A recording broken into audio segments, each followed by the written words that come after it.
Hello, Dr. Jarvis. It's Ben here. Can you hear me okay? Hello, Ben. I can hear you beautifully. It's good to be with you. Oh, thank you very much. Yeah, it's a massive welcome back. I'm so pleased that you could join us again. It's always a pleasure to have you, Dr. Jarvis. So, yeah, absolute honour to have you back again. Absolute pleasure. Awesome. And I'm going to have to warn you as well, as always, it's the silly thing that's going to happen at the end of the interview, and that is the song request. So, another song, what you're listening to at the moment, then we're going to get that over as well, if that's all right. Cool, not a problem at all. Brilliant. Well, I'm really, really pleased to say, as I say, to talk today a bit about the COVID boosters and also the flu vaccine at the moment, because I guess, Dr. Jarvis, it's one of those things that people might forget that actually, protection levels seem to wane over time, don't they? I wonder if you could just tell us a bit about the importance of, routinely kind of boosting this protection level against these pretty serious illnesses that they can cause. So I'll let you take it away and tell us a bit about this recent drive, if that's all right. Thanks so much, Ben. You're absolutely right. Both COVID and flu spread more easily in winter, and they can cause serious illness. I think we forget at our peril, because perhaps we've had low levels of flu for the last few years because people haven't been socialising, that in an average year, the flu virus kills almost 11,000 people and hospitalises tens of thousands more in England.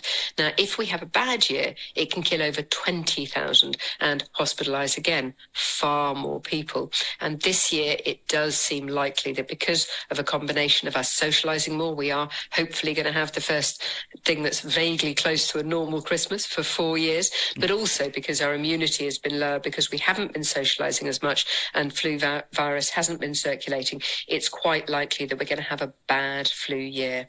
Where COVID is concerned, your immunity does wane over time. You do get excellent protection, particularly against severe illness. It's not quite as effective against stopping you from getting it, but if you get it, you are much less likely to be severely unwell. In fact, to put it into perspective, this time last year, when the vast majority of the people who had been vaccinated were the ones who were most vulnerable, the people who were less likely to be vaccinated, less likely to take up vaccination, were mostly younger. They shouldn't have been at the same high level of risk of admission and being seriously unwell. We still had 7 times more people who were unvaccinated who were critically unwell than among the vaccinated. So that really does tell you about the level of protection, but that protection does wane over time. You're 3 times more likely to end up in hospital if you haven't had a COVID vaccine for at least 6 months. And although a lot of my patients say to me, oh, well, I've been infected, so that will have increased my immunity. Well, that doesn't provide, again, long-term protection, and the level of immunity it provides is very variable. So the best way, the most effective way to protect yourself against viruses like flu and COVID that can cause serious illness is to get your booster or your flu vaccine when you're called, or otherwise to look on nhs.uk/winter vaccinations, see if you're eligible. You can book your COVID booster there, and if you're eligible for flu, you can book it through your GP or your practice or your pharmacy. Oh, thank you very much, Dr. Jarvis. Yeah, that's super clear. So thank you very much indeed. I mean, I think kind of on a kind of an interest level, actually, in terms of the sort of awareness of COVID-19. Are you kind of finding it with your patients that perhaps people are almost keen to sort of not think about it too much anymore? And I guess it's kind of really crucial to remember that, of course, it hasn't gone anywhere. Just because we might be talking about it a bit less, of course, it's still there, right? Absolutely. It very much is still there. And although you are less likely to end up in hospital or dying from the Omicron variant than you were from the original variant, that is only less likely. It still can be lethal. It still is every day causing hospitalizations. And I think an awful lot of people, as you so rightly say, have sort of assumed that it's all over. That is not a message that we want to have out there when winter is coming, when there's less ventilation inside, when people are congregating more inside because it's darker in the evenings, with Christmas coming up. If you want to protect yourself and your family, whether you're older, everybody over 50 is being invited, whether you're in an at-risk group and you're eligible for either one or both, if you're a carer of somebody who's vulnerable, if you live in a residential care home, children are being invited for flu vaccine because under 5s are are one of the two highest hospital admission risk groups of any age group for flu. So we forget that at our peril. 2 and 3-year-olds, unfortunately, 2/3 of 2 and 3-year-olds haven't yet had their flu vaccine, which is given by a nasal spray. So they don't even need an injection. They can get that at their GP surgery. And of course, we mustn't forget pregnant women. Pregnancy does significantly increase your risk of becoming severely unwell if you get either COVID or flu. And that can harm not just you, but your baby. It can increase the risk of intensive care admission for your baby, premature birth, low birth weights, stillbirth, and so on. The vaccine that pregnant women are offered, they're being offered both the COVID booster and a flu vaccine. It is not a live vaccine, so it cannot infect you or your baby. But really importantly, what it can do, as your immunity ramps up after the vaccine, you will pass that protection on to your baby, and that will last for the first few months of their lives. Well, thank you very much, Dr. Jarvis. Yeah, I think that's, as I say, super critical message for people today. And thank you for kind of explaining it so clearly. And obviously, I guess the really key thing for people to do is just ensure if they are eligible that they do go forward and see what they need to book and when. And in terms of, I know you already have touched on this quite a lot already, so thank you for that. But in terms of any kind of obvious risk groups, I wonder if we could just remind the audience of what those are, or would you just say anyone just check in and see if you're eligible via the website? I don't know what your kind of key advice would be there. So if you're over 50, you're eligible as a matter of course. If you're under 50, the age groups vary slightly between flu and COVID.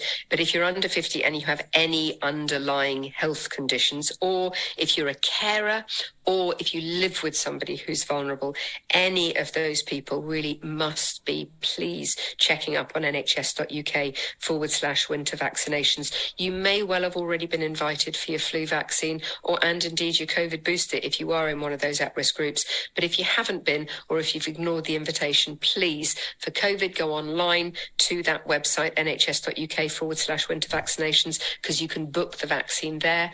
And for flu, contact your pharmacy or your GP. Thank you very much, Dr. Jarvis. Now, I was really hoping, actually, if it's okay with you, and this is a slightly less sort of important question now, but I just think from just purely an interest perspective that I just think it's so amazing to remember all of this work that's going on behind the scenes, to keep us safe, from healthcare professionals like yourself all the way through to the sort of research scientists who are kind of routinely, designing these vaccines for us. I just think it must just be quite a remarkable time. And what my really real hope is that it's really inspiring lots of people out there to consider, perhaps particularly for children, for example, to consider kind of thinking about this as a career pathway. I don't know if this is sort of like a good thing for you to think about as well this time. Yeah. Always. I have wanted to be a GP since I was 7, 8 years old, and I have never wavered. I've always been happy that was the career path I took. I find it very sad that while we've got lots of women who are going into medicine, going into nursing, going into allied healthcare professionals, unfortunately, it doesn't seem STEM, which is science, technology, and something else, forgive me if I've forgotten it, but science and technology, women just don't seem to, they don't seem to believe that they've got scientific brains. That's twaddle. You can do anything you want, and it's the most extraordinary career. Oh, thank you, Dr. Jarvis. Yeah, I think it was it yourself who was telling me a while ago about, I think you might have even, did you practice on a teddy bear or something when you were very, very young? I did. Yes. You have a very good memory. I did indeed. The GP came to our house. He gave my father an injection. He gave me the needle and syringe. Can you imagine that happening today? And I used to practice injecting my teddy bear with Ribena. Oh, fantastic. Well, Dr. Jarvis, as always, it's been an absolute pleasure to have you on the show. I'll just do a couple of things just towards letting you go now. First of all, of course, you already have been super duper clear on this, but I wondered if you wanted to reiterate the website, for example, for listeners. And then, of course, it's song request time, the most exciting part, yes. Probably. But I'll let you take it away. So let's not forget, vaccines are the best protection that we have against viruses like flu and COVID. They can both cause serious serious illness. If you're eligible and you haven't had your vaccine yet, please do come forward for your COVID booster and your flu vaccine. If you're not sure if you're eligible, then go on to NHS UK/winter vaccinations. And as for a song, it was one that I was dancing around the kitchen to last night. And although the words of the song itself may not be entirely appropriate for a scientist, the title of the song I think is very appropriate, and it's Don't Stop Me Now by Queen. Oh, yes, what a shout. Yeah, perfect. Oh, Dr. Jarvis, thank you very much. I really hope you can join us again very soon. But for now, I'll let you go. But thank you very much again. Thanks so much. Bye now.